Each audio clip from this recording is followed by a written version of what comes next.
In the Tomlin era, they've only traded a first or second round pick twice. One was for Minka, and the other was when they used a second round pick to move up to take Devin Bush 10th.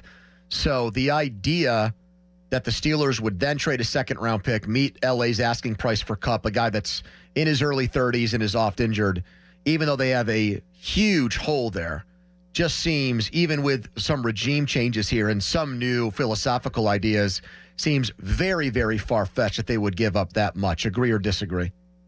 I agree, but two things. I think the Steelers like to hang around trade talks like this to see if they can get the guy for a lot less than you would expect the deal to happen. I think that's why they were hanging around Brandon Ayuk, for example. If they could steal him, they'll do it.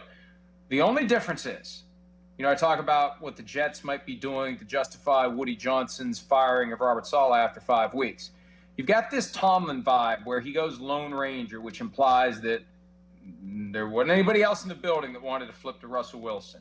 And the whole mindset is Mike wants to win a Super Bowl. And Russ, who's won a Super Bowl and went to another one, in Tomlin's mind, gives them a better chance to do it.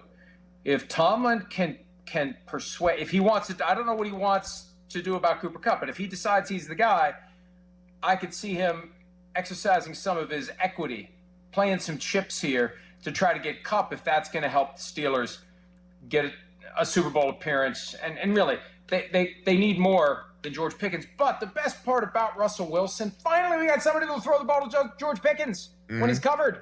Because when he's covered, he's open. That's what he put on his eye black. He's right. Throw him the football. And Russ is doing it. And I think that's critical for the Steelers offense. Mike, let me just ask you about one more receiver, and if you're hearing or if you think this guy's going to be moved.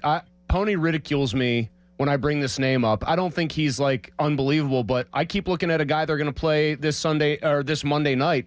Darius Slayton, as far as, lower cost, solid player, just feels like somebody that if they beat the Giants, that would entice the Giants to be even more willing to try to move whatever assets they have. I'd take that guy in a heartbeat for way less cost than Cooper Kupp.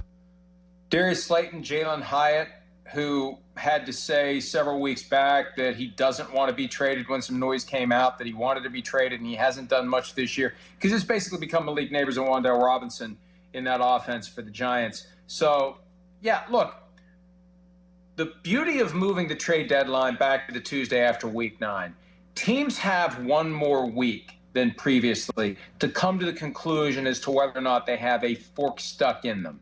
And their fans can come to that conclusion as well. Because the worst thing you can do as somebody, that gets back to the whole KISS thing, provide the thing that you would buy. You got to be thinking about your customers. What are they willing to buy? They may not buy this idea that we're waving the white flag. They may not buy the idea that we're trading off assets. What are we doing? We're still mathematically alive. So that may be the point where the Giants start trading off assets. Because, look, from Joe Shane's perspective, the GM of the Giants, why do I want to trade off any assets when, after what Saquon Barkley did to me on Sunday, I'm probably not going to be here to use those extra draft picks anyway?